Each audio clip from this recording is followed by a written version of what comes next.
wabarakatuh. Pagi Ibu. Bagaimana kabarnya hari ini anak-anak?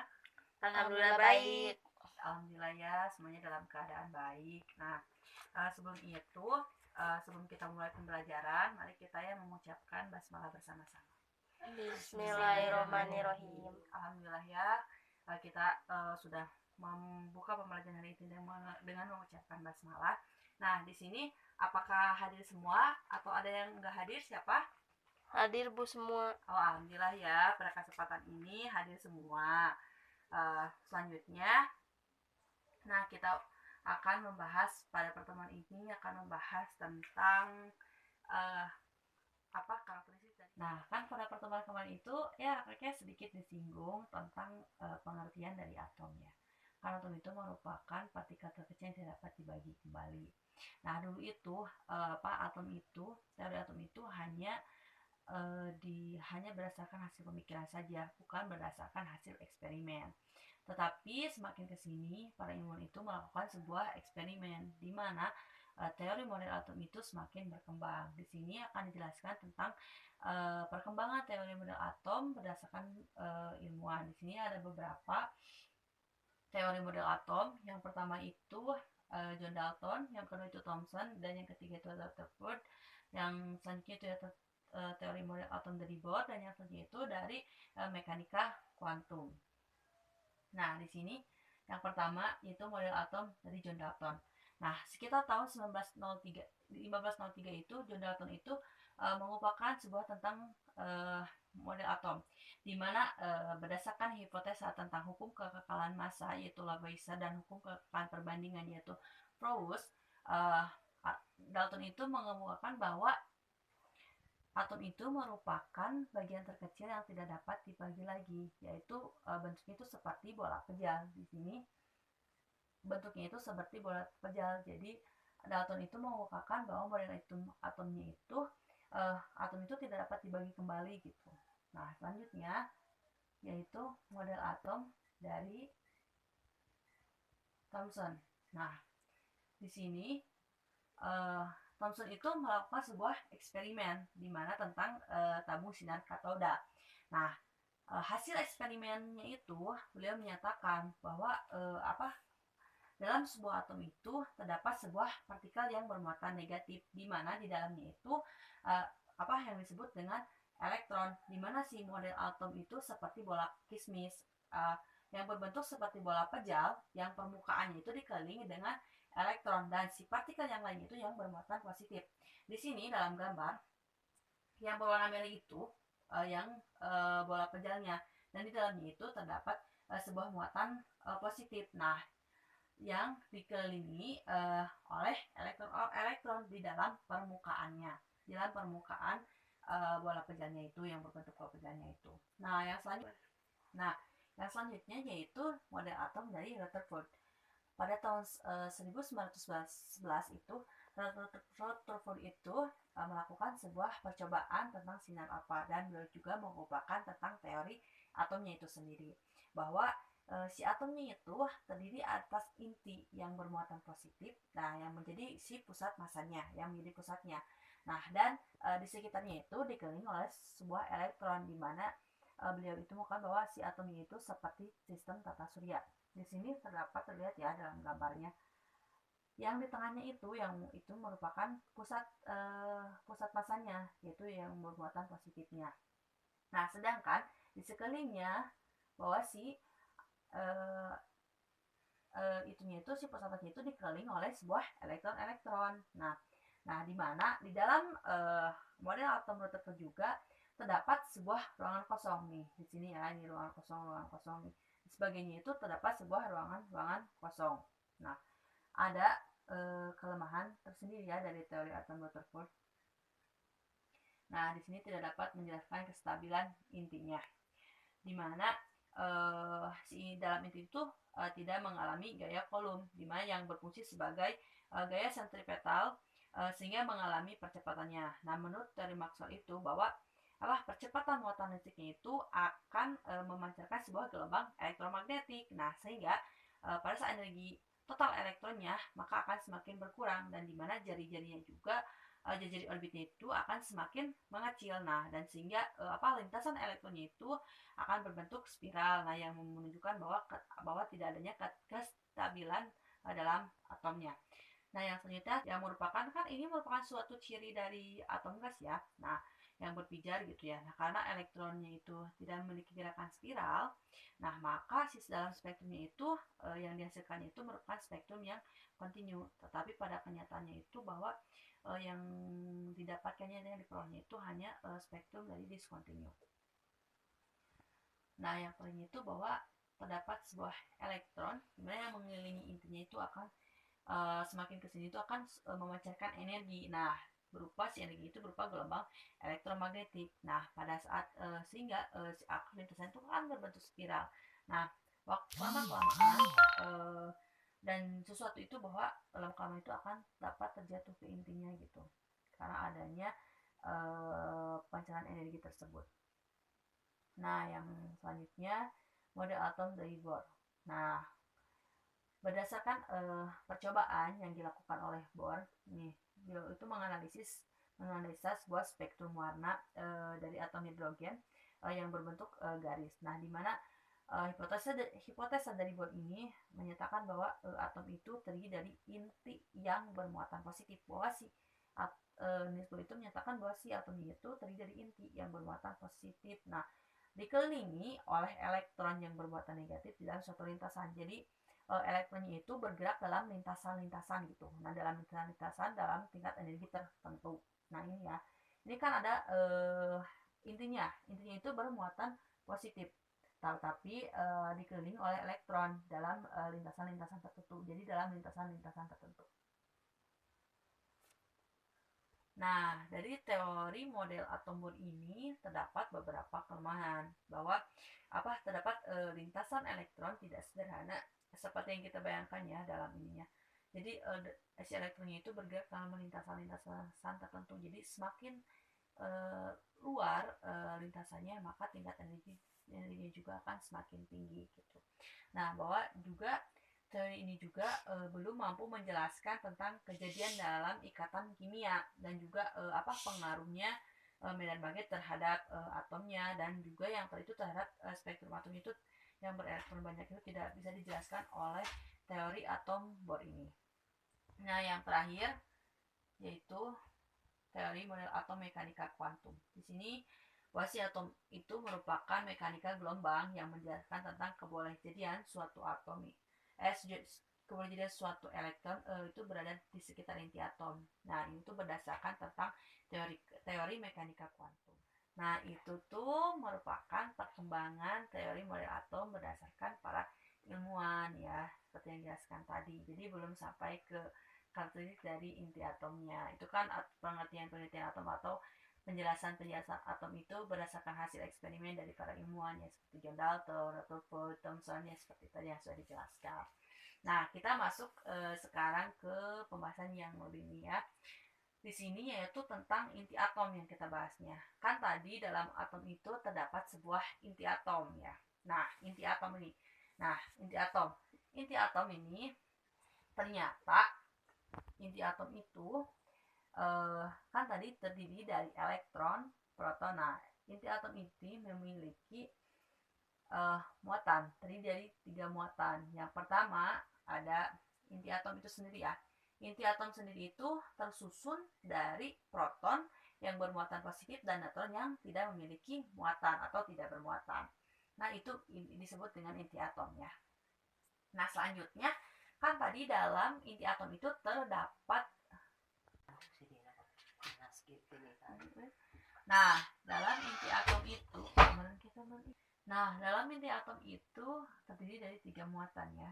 Yang pertama yaitu adanya elektron. Nah, elektron itu pertama itu ditemukan oleh Thomson, di mana elektron itu merupakan partikel penyusun dari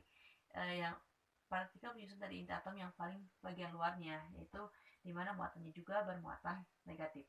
Nah, yang selanjutnya ada proton. Nah, proton itu ditemukan oleh Rutherford, di mana si proton itu merupakan partikel penyusun inti itu yang berkontribusi yang bermuatan positif.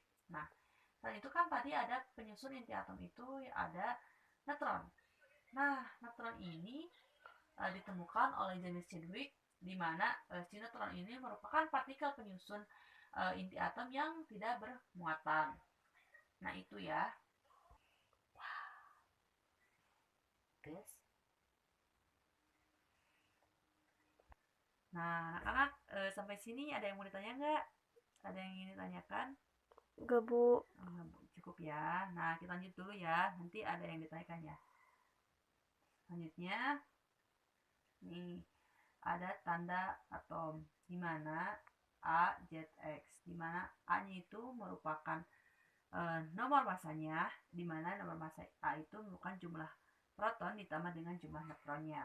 Nah, sedangkan untuk Z, Z ini merupakan nomor atomnya, di mana bisa juga sama dengan jumlah proton, bisa juga dengan sama dengan jumlah elektron gitu. Nah, sedangkan X, X ini merupakan lambang untuk nama unsurnya. Nah, ini ya untuk lebih rincinya. Nah, selanjutnya kita akan bahas tentang jenis-jenis atom. Yang pertama ada isotop, di mana isotop ini jenis atom isotop ini jumlah protonnya sama, di mana di sini terdapat dua hidrogennya sama-sama hidrogen, unsurnya itu sama hidrogen, memiliki protonnya sama ya. Ini di bawah nomor atomnya kan satu, kan nomor atom itu sama dengan nomor massa. Untuk deuterium jumlah protonnya itu satu, dan untuk tritium jumlah protonnya juga sama, yaitu satu. Yang selanjutnya yaitu isobar, di mana isobar ini merupakan jumlah nukleonnya sama, tetapi untuk jumlah protonnya itu berbeda. Di sini contohnya itu ada dua unsur, yaitu ada hidrogen dan helium. Di sini memiliki protonnya itu berbeda ya. Untuk hidrogen itu satu, sedangkan untuk helium itu protonnya itu dua. Nah, di mana jumlah nukleonnya itu sama untuk hidrogen dan helium. Yang selanjutnya yaitu isoton. Nah, isoton ini merupakan jumlah neutron dalam intinya sama. Jadi di dalam kedua di sini dua unsur di sini kan hidrogen dan helium. Di sini itu memiliki jumlah proton, nomor atomnya itu berbeda, tetapi memiliki jumlah neutronnya itu sama. Nah, yang selanjutnya penjelasan tentang defek massa dan energi ikat. Nah, bahwa dalam inti atom itu terdapat selisih masanya ya, massa inti atom. Di mana selisih massa nukleon dengan massa inti atom itu disebut dengan defek massa. Di sini ya. Dan di mana untuk energi yang diperlukan untuk memutus inti menjadi proton dan neutron itu disebut dengan energi ikat, di mana dirumuskan dengan delta E sama dengan delta mc kuadrat. Nah, sedangkan apabila jika defek massa itu dinyatakan dalam SMA, maka berubah ya persamaannya, itu ada tambahan delta E menjadi delta M 931 mega elektron volt per SMA, di mana untuk C kuadratnya itu diganti dengan 931 mega elektron volt per SMA. Nah, selanjutnya ini ada apabila untuk energi ikat intinya itu untuk sebuah atom, maka persamaannya itu seperti ini ya, delta E sama dengan Z MP ditambah A dikurangi Z MN dikurangi M inti dikali dengan 931 mega elektron volt per SMA, di mana untuk Z itu merupakan proton, MP itu merupakan massa protonnya. Nah, sedangkan A dikurangi Z itu merupakan neutron, dan untuk Mn itu merupakan massa neutronnya. Nah, sedangkan untuk M inti itu merupakan massa dari intinya. Ini ya untuk lebih jelasnya ya. Nah, di sini ada sedikit contoh soal. Nah, di sini ya, ini untuk mencari dari energi ikatnya dari suatu atom. Nah, di sini diketahui bahwa massa inti dari BE49 itu sebesar 9,0121 SMA. Nah, sedangkan untuk massa protonnya itu sebesar 1,0078, dan sedangkan untuk massa neutronnya itu sama dengan 1,0086 SMA. Nah, di mana apabila satu SMA itu setara dengan energi besar 931 mega elektron volt, maka berapa energi ikat atom dari Be49 ini? Nah, di sini ya. Kan di sini ada yang pertama kita ketahui ada massa intinya, berarti M inti Be-nya itu sebesar 9,0121 SMA. Nah, tadi kan massa proton berarti MP-nya itu sebesar 1,0078 dan untuk massa neutron berarti MN-nya itu sebesar 1,0086 SMA. Nah, tadi kan ada dibutuhkan jumlah proton dan jumlah neutronnya. Di sini ada nomor massa dan nomor atomnya. Nomor atomnya itu 4, berarti otomatis untuk jumlah protonnya yaitu 4.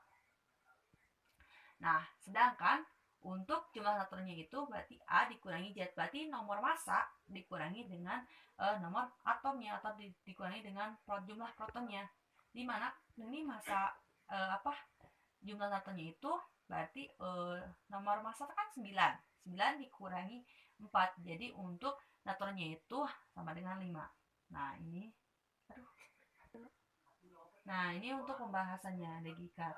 Tadi kan sudah diketahui ya, untuk E itu kan MP ditambah MN dikurangi M inti dikali dengan 931 mega elektron volt. Nah di sini kan tadi untuk Z-nya itu kan jumlah protonnya itu kan 4 dikalikan dengan massa protonnya yaitu sebesar 1,0078, dan tadi untuk jumlah neutronnya itu sebesar 5, kan tadi nomor massanya itu 9 dan jumlah protonnya 4, jadi neutronnya itu sebesar 5. Nah tinggal dikalikan 5 dikali dengan massa neutronnya yaitu 1,0086. Nah dikurangi massa intinya itu dari B itu sebesar 9,0121 SMA. Nah dikalikan dengan 931 mega elektron voltnya. Nah 4 dikalikan dengan 1,00.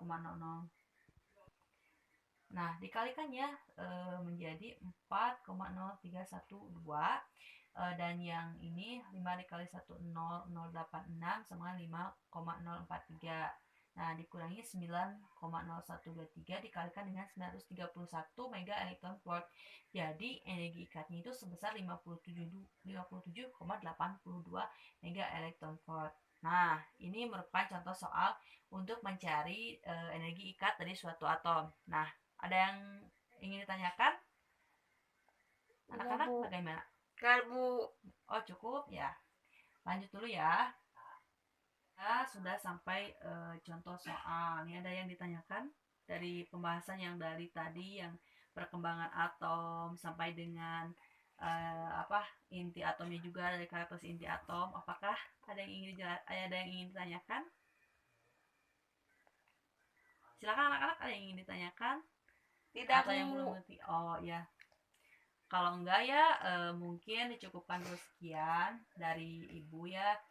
Jadi kita kesimpulan dulu ya bahwa atom itu tadi kan terdapat beberapa penjelasan tentang teori model atom. Jadi mulai John Dalton yang menyatakan bahwa atom itu dapat dibagi lagi dan bentuknya seperti bola pejal. Nah, ya ada Rutherford, ada Thomson. Nah, itu ya merupakan perkembangan dari teori model atom. Dan juga tadi ada inti atom. Inti atom itu terdiri dari 3 muatan, yaitu proton, neutron, dan elektron. Nah, juga kita udah belajar tentang defek massa dan energi ikat inti atomnya, dan juga membahas tentang contoh soalnya. Nah mungkin kalau tidak yang ditanyakan, ibu cukupkan sekian ya untuk pertemuan hari ini, dan jangan lupa ya anak-anak kerjakan ya di buku fisika tentang defek massa sama energi ikat. Nanti ibu kasih tahu kembali ya, atau hubungi kembali kalian nomor berapa dan halaman berapanya untuk soalnya. Mungkin dicukupkan sekiannya dari ibu. Terima kasih atas penjelasannya dan atas kesediaan kalian memperhatikan untuk hari ini. Ibu cukupkan sekian. Wassalamualaikum warahmatullahi wabarakatuh. Waalaikumsalam warahmatullahi wabarakatuh.